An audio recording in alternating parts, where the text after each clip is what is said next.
కమిటీల పేరుతో కాలయాపన చేయకుండా ప్రభుత్వం ఫీజులు బకాయిలు విడుదల కోసం శాశ్వత పరిష్కారం చేయాలని కరీంనగర్ ఎస్ఎఫ్ఐ జిల్లా కార్యదర్శి శ్రీకాంత్ అన్నారు. ఈ మేరకు జిల్లా కేంద్రంలోని అంబేద్కర్ విగ్రహం వద్ద కళ్లకు గంతలు కట్టుకుని నిరసన తెలిపారు. అనంతరం మాట్లాడుతూ రాష్ట్ర వ్యాప్తంగా 4 రోజుల నుంచి కళాశాలలు మూసివేసి యాజమాన్యాలు నిరవధిక సమ్మె చేస్తున్నా రాష్ట్ర ప్రభుత్వంలో చలనం లేకపోవడం బాధాకరమని అన్నారు. ఈ రోజు ఎస్ఎఫ్ఐ కరీంనగర్ జిల్లా కమిటీ ఆధ్వర్యంలో అంబేద్కర్ చౌరస్తా వద్ద ఈ రోజు కోర్టు చౌరస్తా వద్ద కళ్ళ గంటలు కట్టుకొని నిరసన తెలియజేయడం జరుగుతుంది. ఎందుకోసం అంటే రాష్ట్ర వ్యాప్తంగా ఉన్న పెండింగ్ స్కాలర్షిప్ రీఎంబర్స్మెంట్ విడుదల చెప్పేసి ఎస్ఎఫ్ఐగా డిమాండ్ చేయడం జరుగుతుంది.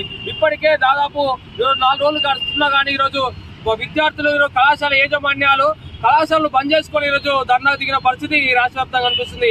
అయినప్పటికీ ఈ రాష్ట్ర ప్రభుత్వం పైన కనీసమైన చలనం లేకపోవడం చాలా సిగ్గుమాల చర్య. అదేవిధంగా రీఎంబర్స్మెంట్ అడుగుతున్న కళాశాల యాజమాన్యాల పైన ఈరోజు రాష్ట్ర ముఖ్యమంత్రి విజిలెన్స్ దాడులకు ఈరోజు నోటీసులు ఇస్తున్న పరిస్థితి ఈ రాష్ట్రంలో కనబడుతుంది. విజిలెన్స్ దాడులు అంటే ఈరోజు రాష్ట్ర ప్రభుత్వాన్ని రేవంత్ రెడ్డి ప్రభుత్వాన్ని సిగ్గుమాల చర్యగా ఈరోజు మేము ఎస్ఎఫ్ఐగా భావిస్తున్న పరిస్థితి ఉన్నది. ఇప్పటికే విద్యార్థుల యొక్క జీవితాలు రోడ్ల మీద పడ్డా కానీ ఈరోజు ఈ రాష్ట్ర ప్రభుత్వం ఎందుకు స్పందించలేదని చెప్పేసి మేము అడుగుతున్నాము. ఈరోజు రేవంత్ రెడ్డి తన అధికారంలోకి వస్తే ఈరోజు స్కాలర్షిప్ రీఎంబర్స్మెంట్ విడుదల చేస్తా అని చెప్పేసి రేవంత్ రెడ్డి తను ఇచ్చిన మేనిఫెస్టోలో ఇచ్చిన హామీలు ఈరోజు మర్చిపోయిన పరిస్థితి ఈ రాష్ట్రంలో ఉన్నది.